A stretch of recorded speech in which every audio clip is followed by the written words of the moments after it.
There are two hard problems in computer science: cache invalidation, naming things, and off-by-one errors. This week on the show, Azure Redis Cache comes to Visual Studio Code, Azure Spring Cloud wants all your Java applications, and durable functions get an upgrade. You've tuned in to Azure This Week, the only show on the internet impervious to cache invalidation. Which is funny because we don't invalidate because we're always on YouTube, so we don't cache. Yeah.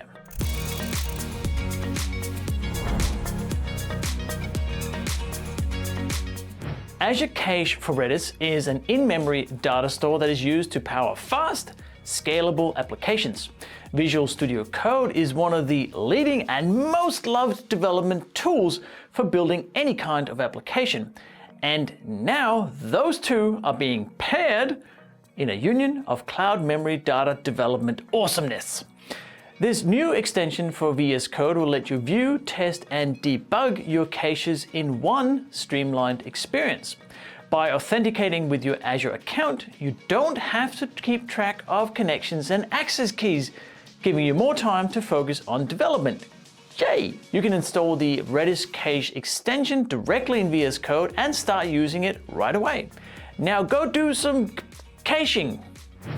If you're a Java developer and you are working on microservices, chances are that you'll be using the Spring Boot framework to create each application. Now generally available, Azure Spring Cloud lets you deploy Spring Boot applications without the hassle of managing infrastructure. Simply deploy your jars or code and Azure Spring Cloud will automatically wire your apps with the Spring Service runtime.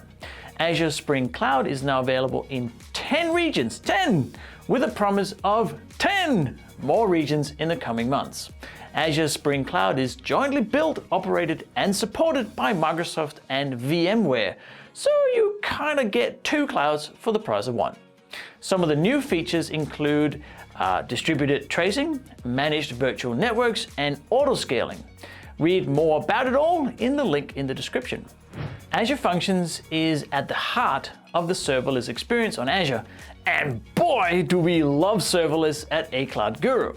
Now if you want to maintain state in your Azure Functions, you use durable functions, which has just received a significant update to version 2.3.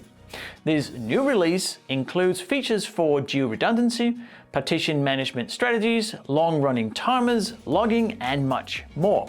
It is recommended to upgrade to this version as it also contains a number of bug fixes. As we say on the A Cloud Guru team, when all we want to do is create AI models to automatically invalidate cached pictures of this show's host, seek and you shall cloud. So see you next week. And keep learning, Cloud Gurus!